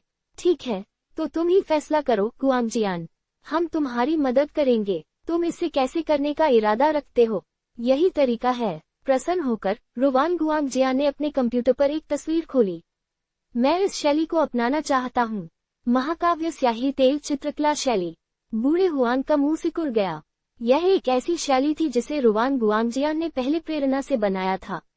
तस्वीर में एक लंबा, भारी भरकम मिनोटोर दिखाया गया था जिसका एक सीन टूटा हुआ था और उसने बुरी तरह क्षतिग्रस्त काला कवच पहना हुआ था। उसके कंधे पर एक विशालकाय राक्षस का सिर टिका हुआ था, जबकि उसके शरीर पर कई जंजीरें लिपटी हुई थी, जो एक निर्दयी योद्धा का आभास करा रही थी। रंग संयोजन गहरे रंग की ओर झुका हुआ था क्योंकि घोर काला पृष्ठभूमि और युद्ध क्षेत्र निराशा और उदासी का भाव पैदा कर रहे थे। अगर कोई सिर्फ तस्वीर को देखे तो उसे काल्पनिक दुनिया के मिनोटोर याद आएंगे। हालांकि अगर वे ध्यान से देखें तो उन्हें इस मिनोटोर और पश्चिमी संस्कृति के मिनोटोरों के बीच कई अंतर नजर आएंगे। रुवान गुआंगजियान ने मिनोटोर के पूर्वी तत्वों को उभारने के लिए बारीक विवरणों का भरपूर इस्तेमाल किया था। उदाहरण के लिए, मिनोटोर के चेहरे की बनावट में पूर्वी सौंदर्य की झलक मिलती थी, साथ ही उसके कवच और हथियारों की डिजाइन में भी, जैसे कि लाल रंग का युद्ध वस्त्र इत्यादि। रुवान गुआंगजियान ने इसे महाकाव्य स्याही तेल चित्रकला शैली का नाम इसलिए दिया क्योंकि इसमें महाकाव्य होने और स्याही एवं तेल चित्रों से समानता होने के 3 गुण मौजूद थे। कला इतनी विस्तृत नहीं थी कि चरित्र के हर रोम छिद्र को देखा जा सके। इसे तेल चित्रकला की तकनीकों का उपयोग करके धुंधला किया गया था, जिससे धुंधली पृष्ठभूमि एक अनूठा वातावरण बना देती थी। साथ ही इसमें स्याही चित्रकला की तकनीकें भी जोड़ी गई थीं, जिससे एक मजबूत चीनी प्रभाव पैदा होता था। इसके अलावा चरित्र स्वयं एक दुखद भाव को दर्शाता था। यही महाकाव्य भाव का आधार था, मानो मिनोटौर अभी देवताओं और राक्षसों के बीच एक प्रलयकारी युद्ध से गुजरा हो। ओल्ड हुआंग और बाकी रूममेट्स इस पेंटिंग के बारे में काफी समय से जानते थे। वे रुवान गुआंग जियान से बेहद प्रभावित भी थे। आखिर पेंटिंग में इस्तेमाल की गई तकनीक, छायांकन और अन्य बारीकियां ऐसी थी कि बाकी कला के छात्र शायद ही उनकी बराबरी कर पाते। लेकिन क्या इसे किसी गेम के ओरिजिनल आर्ट के रूप में इस्तेमाल किया जा सकता था? कोई नहीं बता सकता था। आजकल सभी ट्रेंडिंग मोबाइल गेम्स में कार्टून जैसे ओरिजिनल आर्ट होते हैं। उन्होंने पहले जो काम किए थे वे भी कार्टून जैसे ओरिजिनल आर्ट से जुड़े थे। यहाँ तक कि जो गेम्स रियलिस्टिक स्टाइल का इस्तेमाल करते थे, उनमें भी ज्यादातर ओरिजिनल आर्ट बहुत बारीक और चमकीले रंगों वाले होते थे। रुवान गुआंग जियान की शैली बेशक प्रभावशाली थी, लेकिन इससे लोगों को उदासी भी महसूस हो सकती थी और गेम खेलते समय वे निराश हो सकते थे। यही कारण था कि रुवान गुआंग जियान ने इसे रिसोर्स वेबसाइट पर पोस्ट नहीं किया था, क्योंकि उन्हें डर था कि इससे उनके जॉब ऑफर्स पर असर पड़ सकता है। Old Huang हिचकिचाया। 2 सवाल। पहला, क्या ये शैली वाकई ग्राहक की मांगों को पूरा कर सकती है? दूसरा, इस शैली में सिर्फ आप ही माहिर हैं, बाकी हम इसे नहीं कर सकते। रुवान गुआंग जियान इसके लिए तैयार थे और उन्होंने आत्मविश्वास से जवाब दिया, इसीलिए तो मैंने कहा था कि आवश्यकता प्रपत्र मेरे विचारों के अनुरूप है। मेरी शुरुआती अवधारणा अमर और देवताओं से जुड़ी उन पौराणिक कथाओं से प्रेरित है। मैं भव्यता का भाव प्रदर्शित करना चाहता हूं और इसके लिए सबसे महत्वपूर्ण तत्व शैली है। धर्मात्मा अमर और भयानक राक्षस, इन बिल्कुल अलग अलग शैलियों का टकराव चिंगारी पैदा करने का सबसे अच्छा तरीका है। दूसरे शब्दों में कहें तो शैली जितनी मानवीय रूप से अलग होगी, उतना ही बेहतर होगा। सच कहें तो अधिकांश 3 राज्यों वाले खेल इस शैली के लिए उपयुक्त नहीं है, क्योंकि 3 राज्य लोगों के एक समूह के इर्द गिर्द घूमते हैं। हम उस आधार पर ऐसा भाव कैसे दे सकते हैं? लेकिन आवश्यकता प्रारूप ने पात्रों की छवियों को पूरी तरह से बदल दिया है। यह इस भाव के लिए एकदम सही है। गुवान यू एक ड्रैगन है, मा चाओ मिश्रित रक्त वाला एक सेंटोर है, जबकि जूचू एक बाघ है। क्या यह मेरी शैली के साथ एक दिव्य मेल नहीं है? साथ ही आप लोगों को शैलियों के मिलान के बारे में चिंता करने की जरूरत नहीं है। मैं डिजाइन और रेखा चित्र बनाऊंगा, जबकि आप लोग विवरणों को परिष्कृत करेंगे। उसके बाद मैं कमियों को दूर कर दूंगा। चिंता मत करो, मेरे निर्देशन में शैली निश्चित रूप से मेल खाएगी। नोवेलुनार लोगो उपन्यास। नोवेलुनार लोगो उपन्यास। घर, नवीनतम अपडेट, नए उपन्यास, पूरा होना, श्रेणी, शैलियाँ, लॉग इन करें, / धनवान बनने के लिए धन खोना, / अध्याय 18, 11 मार्च 2026, पहले का 18, / 1674, अगला। नोवेलाई स्टूडियो हमारे 10,000 से अधिक निःशुल्क उपन्यासों को देखें। अनुवादक, एटलस स्टूडियो। संपादक, एटलस स्टूडियोज। ओल्ड हुआंग ने ओल्ड झोऊ की ओर देखा। तुम्हारा क्या विचार है? ओल्ड झोऊ ने कुछ देर सोचा। मुझे लगता है इसमें कुछ तो बात है। बाकी सबने भी सिर हिलाया। ओल्ड हुआंग ने और सोचा, ठीक है, चलो काम ले लेते हैं। चूंकि ग्राहक खर्च उठा रहा है, तो हम इसे आजमा कर देखेंगे। अगर शैली पसंद नहीं आई, तो वैसे भी ग्राहक का ही नुकसान होगा। इससे उन्हें ये भी याद आ जाएगा कि इस शैली को छोड़ देना चाहिए। लेकिन अगर शैली लोकप्रिय हो गई, तो हम सचमुच अपना स्टूडियो खोल पाएंगे। एक बार मशहूर हो गए, तो सब कुछ मुमकिन है। रुवान गुआंग जियान ने सिर हिलाया। बिल्कुल, मेरे भी यही विचार थे। अभी तो यही सही है कि हम ग्राहक की जरूरतों का इस्तेमाल करके अपनी प्रतिष्ठा बनाएं। वैसे भी ग्राहक अच्छी खासी रकम दे रहा है। चलो अगले 3 हफ्तों तक जी जान से मेहनत करें और इस काम को बेहतरीन तरीके से पूरा करने के लिए उच्चतम मानकों का पालन करें। अगर ये ओरिजिनल आर्ट सेट बहुत पसंद किया गया, तो हम अपना नाम बनाने का मौका भी पालेंगे। हमारा भविष्य उज्जवल होगा। आखिरकार उन कुछ लोगों ने सहमति जताई और काम शुरू कर दिया। रुवान गुआंग जियान ने कॉन्सेप्ट ड्राफ्ट तैयार किए, जबकि ओल्ड हुआंग ने बेसिक स्केच बनाने का जिम्मा संभाला। बाकी जो कम कुशल थे या शैली से कम परिचित थे, उन्हें डिटेलिंग और रंग भरने का काम सौंपा गया। सामान्य कार्य प्रक्रिया के अनुसार रुवान गुआंगजियान काम पूरा होने पर पेई कियान को ओरिजिनल आर्ट स्केच दिखाते थे। पेई कियान के ये पुष्टि करने के बाद कि यह उनकी जरूरतों के अनुरूप है, वे डिटेलिंग का काम आगे बढ़ाते थे। हालांकि पेई कियान को इसमें कोई दिलचस्पी नहीं थी, इसलिए ये चरण पूरी तरह से छोड़ दिया गया। पूरे छात्रावास ने इस पर जोर शोर से काम करना शुरू कर दिया। हैंडोंग विश्वविद्यालय छात्रावास। पलक झपकते ही 2 सप्ताह बीत गए। पेई कियान ने सिस्टम पर जांच की। लेस देन धन रूपांतरण प्रणाली ग्रेटर देन लेस देन मालिक। पेई कियान ग्रेटर देन लेस देन लाभ रूपांतरण अनुपात 100:1। हानि रूपांतरण अनुपात 1:1 ग्रेटर देन लेस देन। अगला निपटान 16 दिन बाद greater than less then. Note: यदि निपटान से 1 सप्ताह पहले कोई अप्रत्याशित उत्पाद आते हैं तो निपटान की तिथि स्थगित कर दी जाएगी। स्थगन तिथि प्रणाली द्वारा निर्धारित की जाएगी। Greater than less than system निधि 8792 291,208 ग्रेटर देन लेस देन व्यक्तिगत संपत्ति 1607। 6 ग्रेटर देन। पेई कियान ने सिस्टम निधि में से 290,000 खर्च कर दिए थे, अब उसके पास 10,000 से भी कम बचे थे। कला सामग्री, संगीत, ध्वनि प्रभाव और क्लाउड रेंटल सेवा उपकरण खरीदने के अलावा पेई कियान ने कार्ड गेम कौशल टेम्पलेट भी खरीदा था। उसका इसे खरीदने का कोई इरादा नहीं था, लेकिन पेई कियान को अप्रयुक्त सिस्टम फंड रखने की कोई आवश्यकता नहीं दिखी। आखिरकार अप्रयुक्त सिस्टम फंड उसकी निजी संपत्ति में परिवर्तित नहीं होंगे। यह एक तरह से शुद्ध नुकसान था और पेई कियान इसे बर्दाश्त नहीं कर सकता था। उसने कौशल प्रणाली को खेल में पहले ही शामिल कर लिया था। उदाहरण के लिए, गुवान यू का कौशल green dragon crescent blade slash था। झो यू का कौशल बर्निंग द रेड क्लिफ था, जो सभी दुश्मनों को नुकसान पहुंचा सकता था, और ज़ियाहुद्दीन की आयरन विल उसे थोड़े समय के लिए पूर्ण स्थिति प्रतिरोध और क्षति में कमी प्रदान कर सकती थी, इत्यादि। वैसे भी ये वही कुछ कार्ड गेम कौशल थे और उनमें से अधिकांश क्यूटी थ्री किंगडम से कॉपी किए गए थे।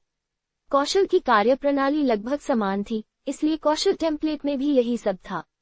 पेई कियान ने खेल के विभिन्न पात्रों को ये कौशल प्रदान किए और अपने लगभग सभी संसाधनों का उपयोग कर लिया था। लेकिन जाहिर है, इस बीच पेई कियान ने अपने सारे मुश्किल काम मा यांग को सौंप दिए थे।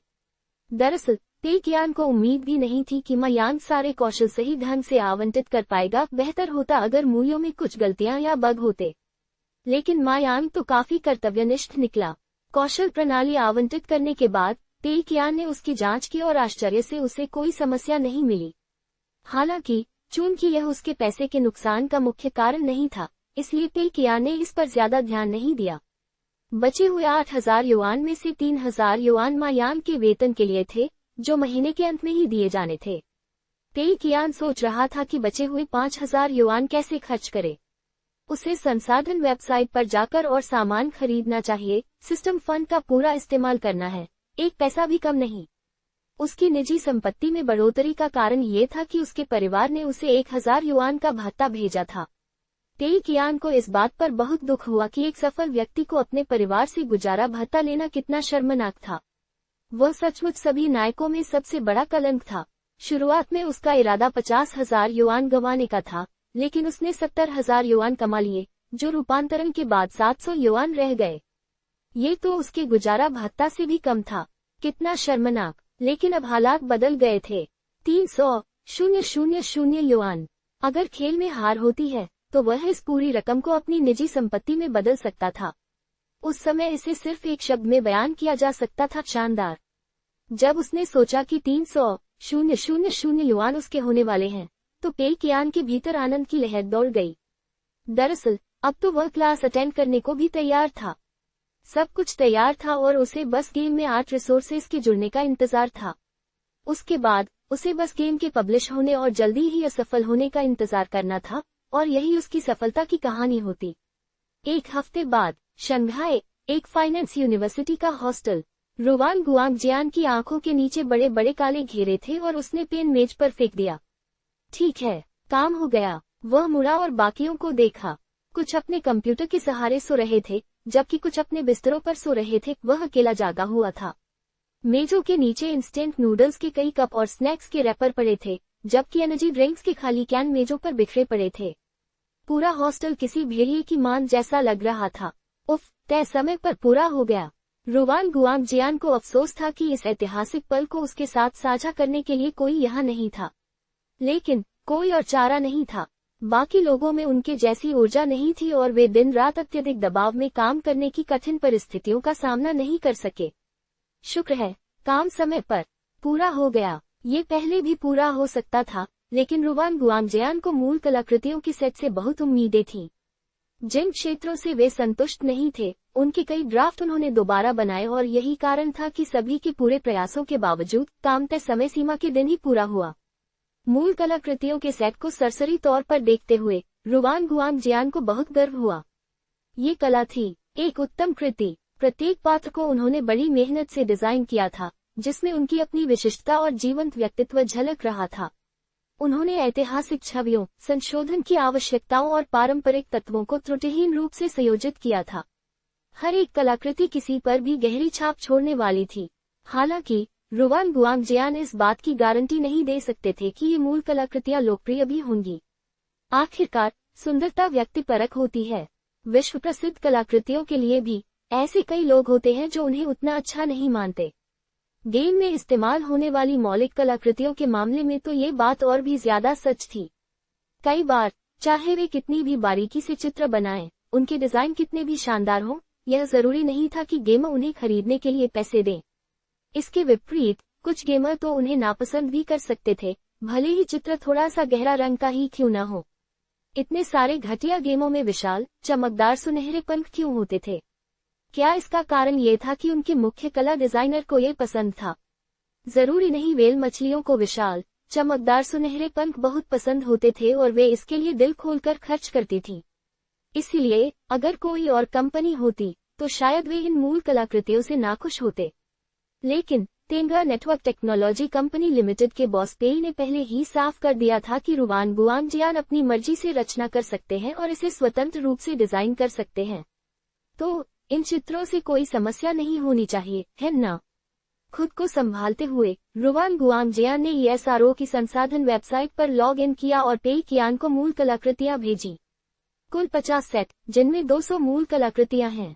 कृपया पुष्टि करें। उन्हें कोई जवाब नहीं मिला और उन्होंने मान लिया कि पेई कियान ऑफलाइन होंगे। रुवान गुआंगजियान ने समय देखा। आसमान में रोशनी होने लगी थी, लगभग सुबह 7 बजे थे। उन्होंने एक हैम सॉसेज उठाया और उसे खोलकर थोड़ा पेट भरा, फिर आराम करने के लिए बिस्तर पर चले गए। आखिरकार उन्होंने काम पूरा कर लिया था। दोपहर में जागते ही दोस्तों को एक साथ इकट्ठा करके अच्छा खाना खाने का समय हो गया था। अपने कंधों से भारी बोझ उतर जाने के बाद रुवान गुआंगजियान गहरी नींद में सो गया। नोवेलुनार लोगो, अध्याय 19। नोवेलाई स्टूडियो हमारे 10,000 से अधिक निःशुल्क उपन्यासों को देखें। अनुवादक एटलस स्टूडियोज, संपादक एटलस स्टूडियोज। उस दोपहर पेई कियान की नींद खुली। पिछले कुछ दिनों से उसकी नींद बहुत अच्छी आ रही थी और उसे समझ नहीं आ रहा था कि ऐसा क्यों हो रहा है। क्या ये पैसों का असर था? गरीबी से बाहर निकलने के साथ साथ 300,000 खर्च करने का ख्याल आते ही पेई कियान को सुकून मिल गया।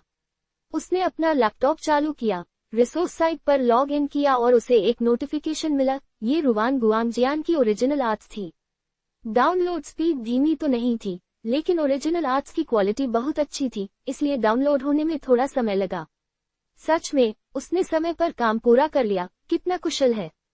मुझे आश्चर्य है कि क्वालिटी कैसी होगी। कहीं ज्यादा सुंदर चीज तो नहीं दे देना। ज्यादा सुंदर हुई तो मैं मर ही जाऊंगा। सेटलमेंट में लगभग 1 हफ्ता बचा था और पेई कियान को गेम को जल्द से जल्द पब्लिश करना था। सिस्टम के अनुसार सेटलमेंट से 1 हफ्ते पहले पेई कियान के पास कोई भी अप्रकाशित प्रोडक्ट नहीं होना चाहिए।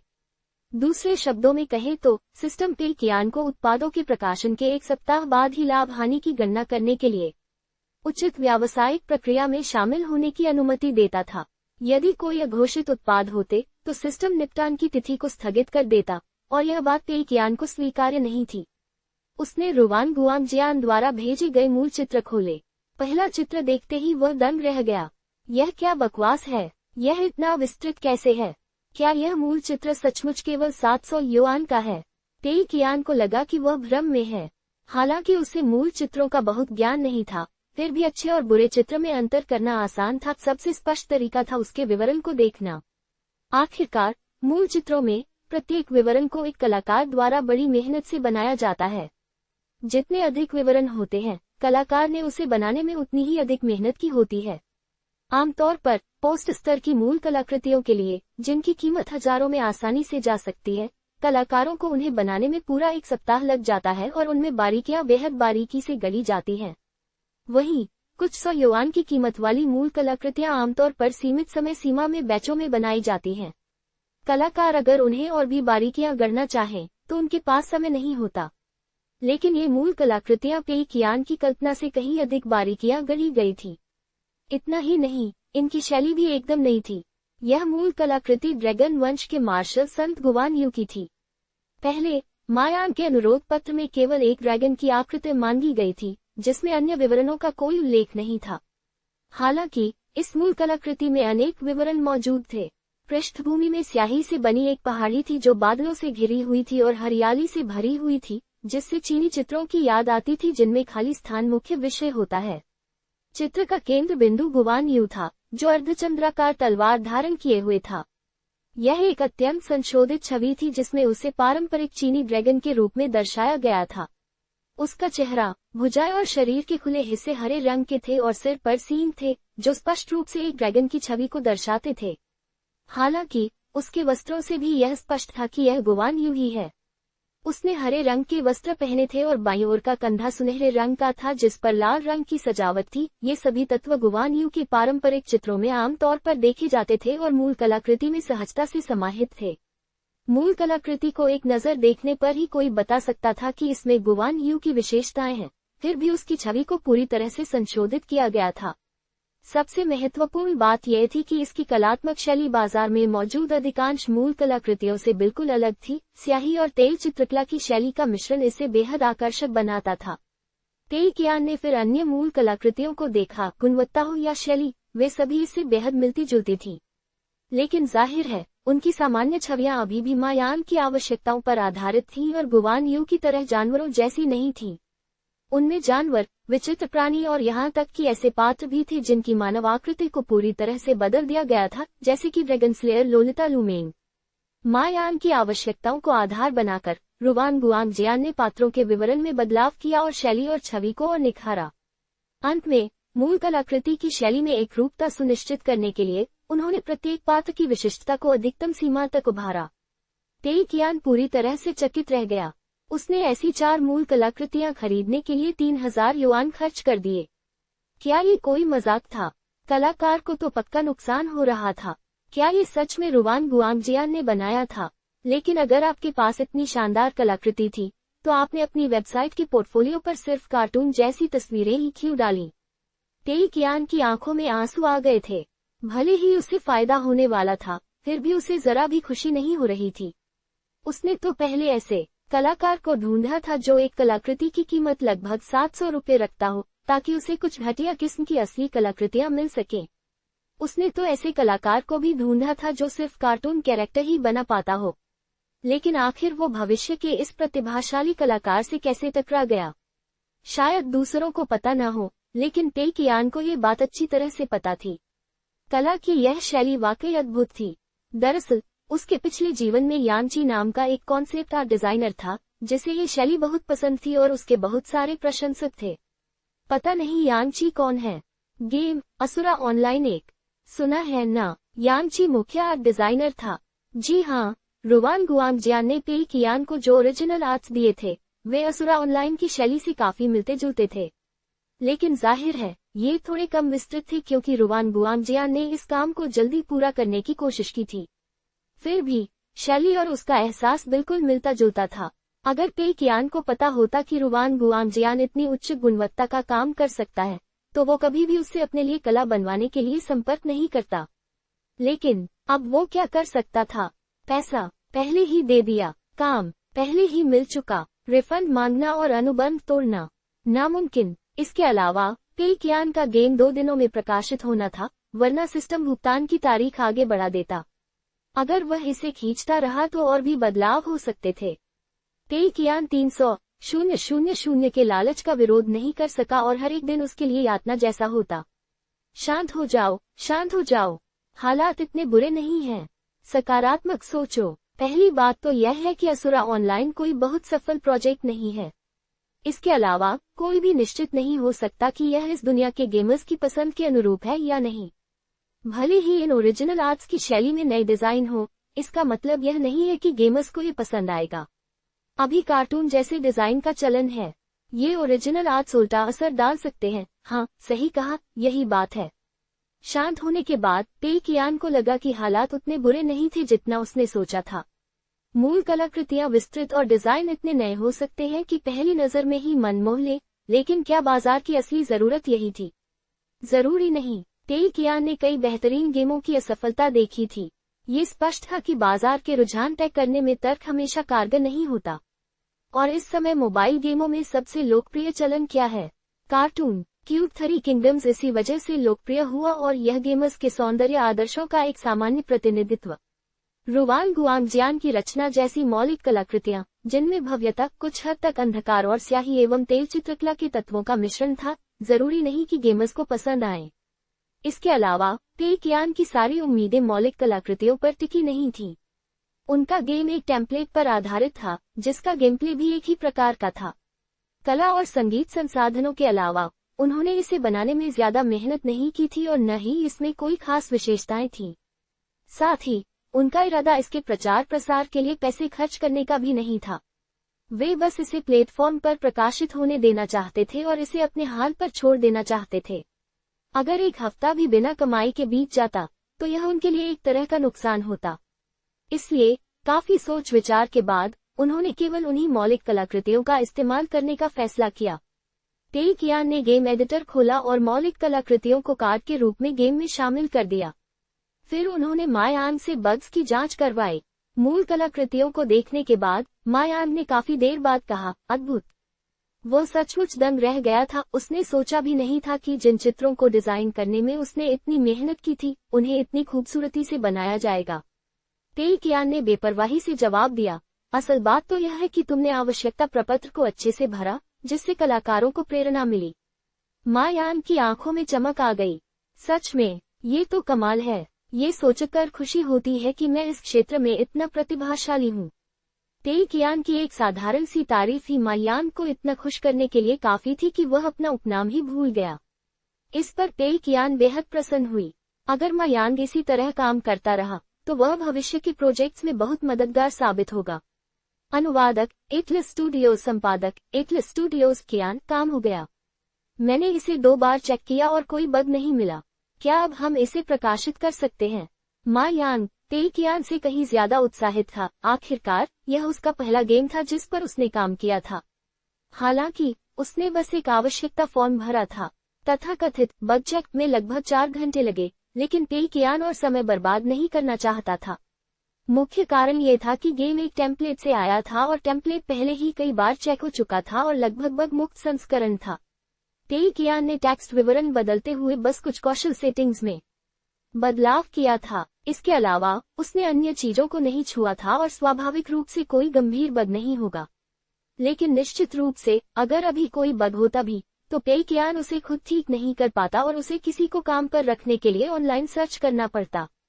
प्रकाशित पेई कियान ने तय प्रक्रिया का पालन करते हुए गेम को जांच प्रक्रिया के लिए भेज दिया। लेकिन उससे पहले उसे गेम का शीर्षक और सारांश तय करना था। उसने अपने पहले के विचार पर ही अमल करने का फैसला किया। नाम और सारांश इतना सरल होना चाहिए कि गेमर्स उसे समझ न सके या गेम की विषय वस्तु का अनुमान न लगा सके। बेहतर होगा कि उसमें कोई भी प्रचलित कीवर्ड न हो। उदाहरण के लिए, गेम के शीर्षक में 3 किंगडम्स नहीं आना चाहिए। अन्यथा 3 किंगडम्स से संबंधित गेम पसंद करने वाले गेमर्स इन कीवर्ड से खोजकर इस गेम को ढूंढ लेंगे और शायद इसे डाउनलोड करके खेल लें। कुछ देर सोचने के बाद पेई कियान के दिमाग में एक विचार आया और उसने नाम और सारांश टाइप करना शुरू कर दिया। नाम, घोस्ट जनरल। सारांश, यह एक सामान्य कार्ड गेम है, इसमें कुछ भी नया नहीं है। कीमत, 10 युआन जोड़ इन गेम खरीदारी। उसे पूरा यकीन था कि गेमर्स सिर्फ नाम और सारांश पढ़कर गेम के प्रकार का अनुमान नहीं लगा पाएंगे।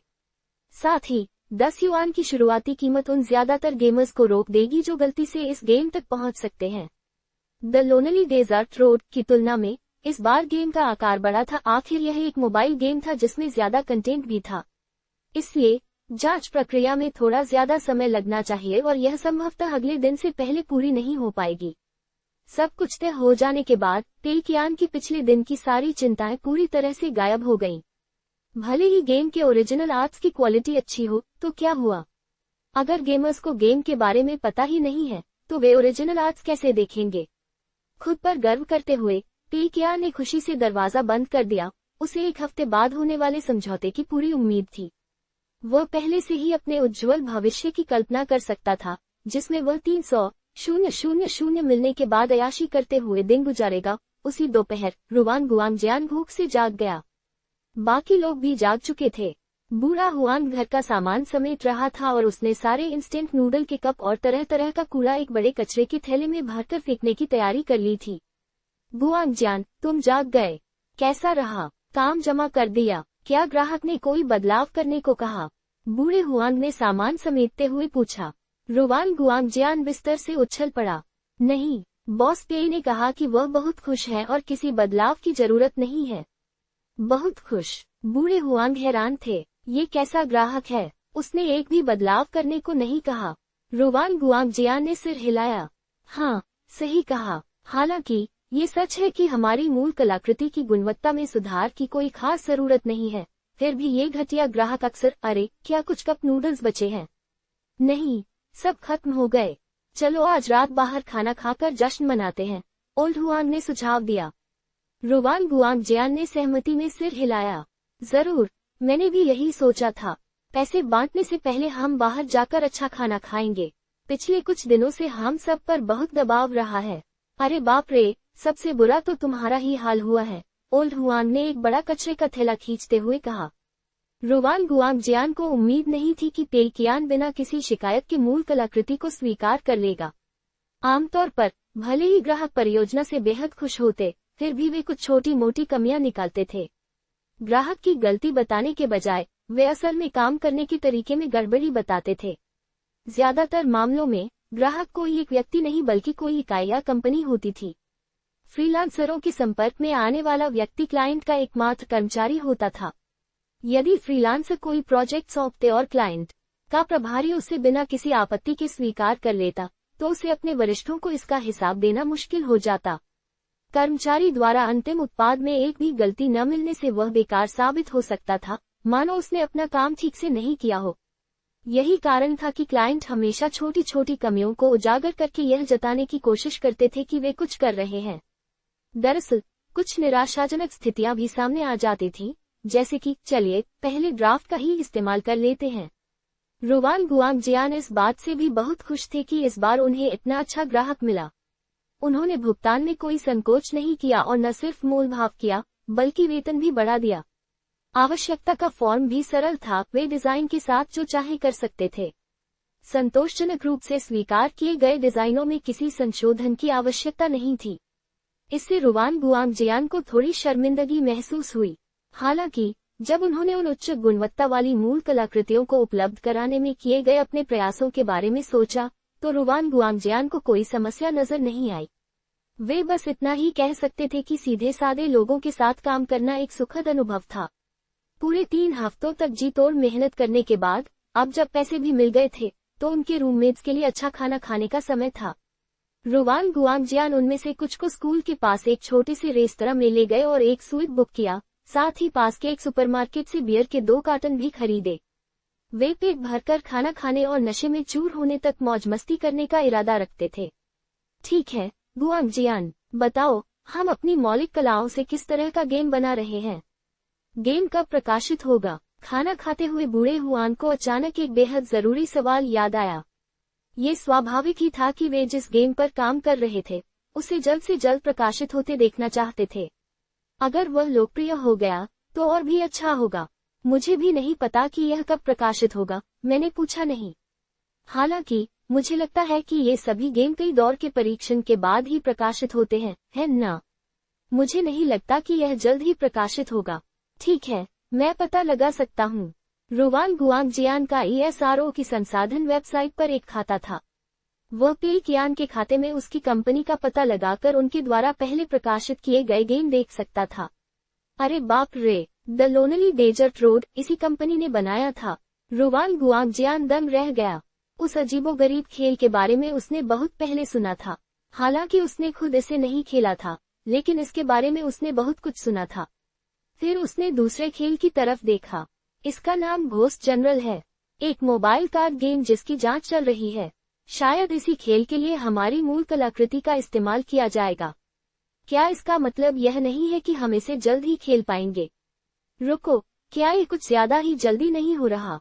मैंने तो आज सुबह ही मूल कलाकृति भेजी थी और आज दोपहर ही उसे जांच के लिए भेज दिया गया। इसका मतलब है हम इसे कल रात खेल पाएंगे। रुवान गुआंगजियान इस तेज रफ्तार से पूरी तरह हैरान रह गया। ज्यादातर गेम को टेस्ट करने में कई दिन या एक हफ्ता भी लग जाता है ना? अगर गेम में कोई बग होता तो। लेकिन फिर भी ये गेम उसी दिन पब्लिश हो गया। ओल्ड हुआन मूंगफली चबाते हुए बोला, ये तो आम बात है। शायद पूरी प्रक्रिया बहुत पहले ही पूरी हो चुकी थी और वे बस हमारे आर्टिस्ट के आने और काम पूरा करने का इंतजार कर रहे थे। इसमें अजीब क्या है? रुवान गुआंगजियान ने सिर हिलाया। ठीक है, हम कल इसे डाउनलोड करके खुद देख पाएंगे। चलो, गेम के बारे में कल बात करते हैं।